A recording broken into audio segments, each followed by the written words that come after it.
702 and welcome to Las Vegas. Today we are on the Las Vegas Strip to crack the code on free parking here on the Las Vegas Strip. It's rare, but they do exist. Nobody likes paying hidden fees. Resort fees, parking fees, service fees, all of those daily fees can add up. And I know you'd rather save your money for the good stuff, the shows, the buffets, and maybe even a lucky spin at the roulette wheel. But today I got you covered on the very few remaining resorts with free parking on the Las Vegas Strip. And on the way, I'm going to show you a few fun things to do around those spots. We're starting here at the north end of the Las Vegas Strip at a resort that's been slowly becoming one of my favorites, the Sahara Las Vegas. This hotel oozes mid-century modern charm, but also guess what? Free parking, baby. Being on the very north end, there isn't too much close by. The Stratosphere is a little further down, and then a little farther up, you will see Fontainebleau and then Circus Circus and a couple other resorts going forward. The Sahara is honestly a really cool spot. Not only do they offer things that are free that most resorts do not, but they also embrace their Vegas history, and it's a really nice resort. Even though it's an older resort, they still did a great job at keeping it fresh and modern. They have amazing pictures on display. I have done a video here not that long ago reviewing the hotel. Not staying, I've never stayed at this resort, though that is on probably the top of my list. I know sometimes they have discounts for locals where they waive the resort fee, so I have my eye out on that. And while you're here, you can grab some delicious bites from some of their award-winning restaurants, and you can even catch the Las Vegas monorail, which will take you all the way down the strip to the MGM. That does cost you, but it is a great way to get around. Another huge bonus about this resort is not only do they offer free parking, but they also offer a free pool. So get this. They have a really nice pool for the 21 and over that is completely free to get in. We were here pretty recently showing you guys free pools in Las Vegas, and this spot ended up being our top favorite. Go and check that one out if you haven't already, but after this one. And we've been here for about 3 hours just using the free parking, the free pool. We ordered a couple of drinks. We also ordered some nachos. It ended up being really good for poolside nachos. Just enjoying this 100-degree weather in Las Vegas. Now our next stop takes us over to Resorts Road, which is still technically on the north end of the Las Vegas Strip. And this is the only parking spot that has a small catch. It does offer free parking, but for the rewards members. But it is absolutely free to get a rewards card. All you need to do is go to the rewards members desk and you can get your Genting Rewards Club. And you don't have to be on a higher tier. You can get the lowest tier, and this is going to get you the free and complimentary parking.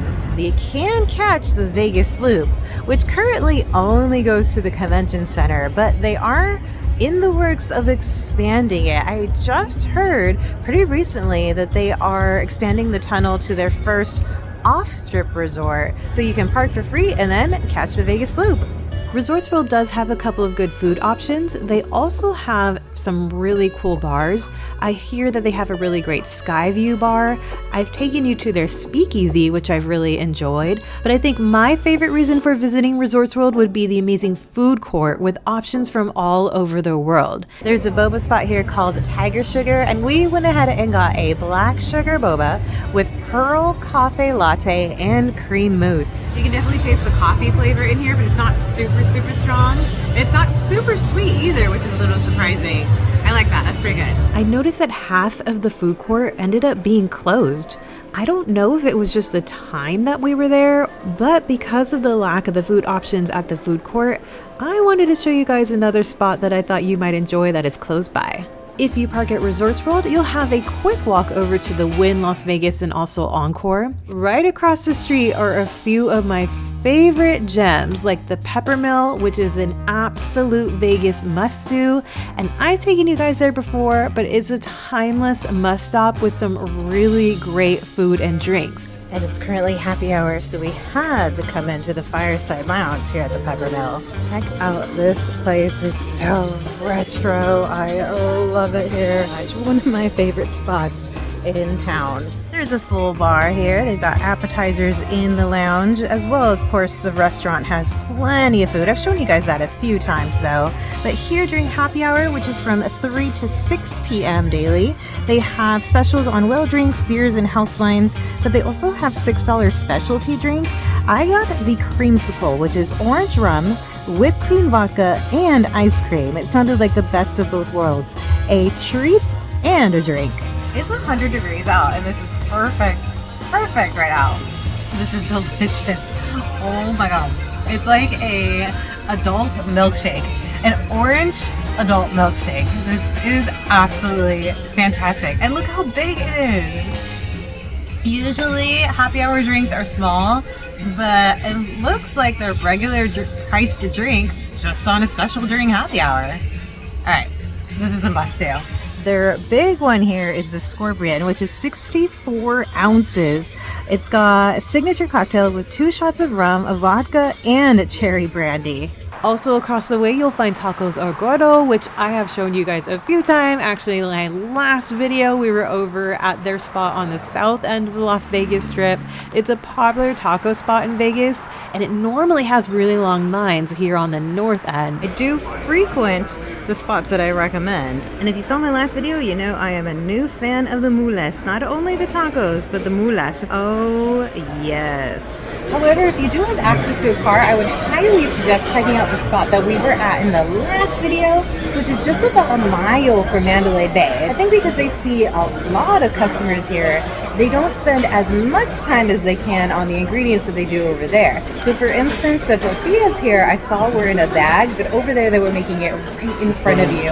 I do think it's a little more greasy here too, so if you can, Tacos El Gordo on Sunset. You can see a bit of a theme here with most of the free parking on the north end of the Las Vegas Strip. I promise I will take you guys to a few that are more centralized. You might know that the north end is a little bit more quiet than the middle and the south end. So that's probably why these resorts offer free parking, to bring you guys over this way. They also just revamped Lots of Fun, which is located right in front of Circus Circus. And if you think that Tacos El Gordo is too expensive, you can come over and get some $2 shredded pork tacos here. We're now inside of Circus Circus, which is known for their family-friendly environment, but also, you guessed it, free parking. This place is a wonderland for kids and families. There is a giant arcade. They have free circus acts multiple times a day with clowns and acrobats. There is a carnival midway with games and prizes. There's even an indoor mini theme park here inside of the Adventure Dome. Parents, don't worry though, there's plenty of things for you to do. I just showed you the Slots of Fun, which sits right in front of Circus Circus. Or you can even have a fancy dinner at one of the top steakhouses in Las Vegas, which is located inside of this resort. And not only do they have the Adventure Dome, which is the indoor theme park, but just recently they added a brand new ride, which is the SpongeBob Crazy Carnival ride. So this is located outside of the Adventure Dome. If you act now, I'll even give you a 1-cent discount on your next Krabby Patty. Nope, you took too long. No discount today. But this is separate, so you can actually pay and get on the SpongeBob Crazy Carnival ride. And from the photos and the videos that I've seen online, it looks very similar to the Toy Story ride that you would find over at Disney. You cannot film inside though. I haven't been through there yet because you cannot film. So unfortunately, I could not bring you guys with me, but I gotta get on this soon. We're finally moving down the strip and we're now located a bit more centralized, and we are at Treasure Island. This pirate themed resort offers, you guessed it, free parking.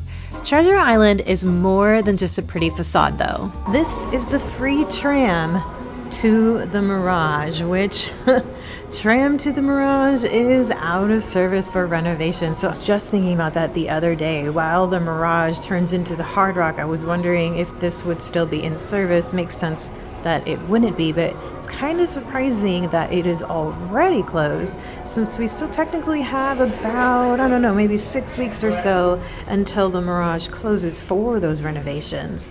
Treasure Island is home to Mystere, a Cirque du Soleil show with acrobats, aerial stunts, and jaw-dropping visuals. Plus, with the money you saved on the parking, you can splurge on some popcorn or maybe some drinks for the show.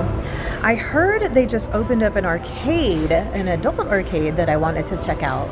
Oh, it's a lot bigger than I thought it was gonna be. It looks like there's a full bar. Oh, and at the bar, you can not only play the arcade games, but it looks like you can also play some of the slots. But I'm seeing kids over here. Maybe it's a certain time where it turns into an adult arcade, or maybe I just read that wrong. Shuffleboard, bowling over here. Get a little golfing in. There's a lot of golfing stuff going on in Vegas lately, it seems like. If you're coming to these resorts just to use the free parking and walk around Las Vegas, I think that is completely fine. But maybe spend a few bucks on the slots, grab a drink here, or even grab some food to encourage them to keep those prices free. Spend a little bit of money inside of the resorts as well. But I do think it's just a huge plus if you're staying at a resort that offers free parking, because it can save you about $20 a night. Those fees add up. So when the Sphere opened, we lost our free parking to the Wynn, and we also lost the free parking to the Venetian. And then on the south end, of course, you guys know the Tropicana recently closed, so we lost our free parking spot there. So there is just a very small handful now of free parking at resorts. And technically, there are little malls and big malls that offer free parking, but obviously you won't be staying there. It's a good spot if you're going for a couple of hours, but I do think they'll end up towing you if you try to stay overnight, and some of them even more than just a few hours. Our last location is a little more south from Treasure Island, still centralized on the Strip, and we're here at Casino Royale. This classic Vegas spot is a gambler's paradise that has a friendly atmosphere and some favorites for cheap eats and easy eat options. This one can be a bit of a gamble though. There is just the most random alleyway that'll take you down and around to the free parking. So it is smaller, and honestly, it can be pretty sketchy, but I have lucked out with free parking here quite a few times. Now, there is no resort fee here. There is no fee for parking. They do have a free coffee maker in room and also fridge in room. But beware, because the rates for just a night are kind of high to make up for it, especially for being a smaller casino with no resort amenities, hence why there is no resort fee. But I have stayed here before because it is a really great location. It's currently across the street from the Mirage, of course changing into Hard Rock very soon. You've got Caesar's Palace, the Venetian is next door. You are steps away from Harris, which is also right next to the Link and the Link Promenade. Oh yeah, and the cheap eats here. There was a pretty popular cheap eat option here with their foot-long hot dog that used to be $1.99. About a year and a half ago, I did a cheap eats video, and at that time it was $2.49. They just raised it again and it is now $3.49. I know a lot of people were saying that a $4 taco at Tacos El Gordo was way too much. I would definitely rather go there than get a plain hot dog. If you want to add any toppings to it, it costs you more. It seems as though our cheap eats options are slowly disappearing, just like our free parking options. But another option that you can do besides from the hot dog is come over to the White Castle, which is connected. I have tried White Castle a few times and I honestly am not a very big fan of it. The first half of this video we did a lot of eating, which was yesterday, and yesterday was my treat day. Today is not, so I think I'm gonna have to pass. But this is a really great option for cheaper eats on the Las Vegas Strip for a meal. You can see that number one is going to cost you $9.99. You get the 4 sliders, you get French fries, and also a drink. Or just a single slider at $1.39. With a little bit of planning, this video and a bunch of my other videos on this channel, you can have an epic Vegas adventure without blowing your budget. Please like and subscribe for completely free for more adventures in Las Vegas and the surrounding areas, and we will catch you in the next one. Bye! Oh, excuse me, Mr. Fox. What do you think of the lack of free parking on the Las Vegas Strip? Oh, no comment.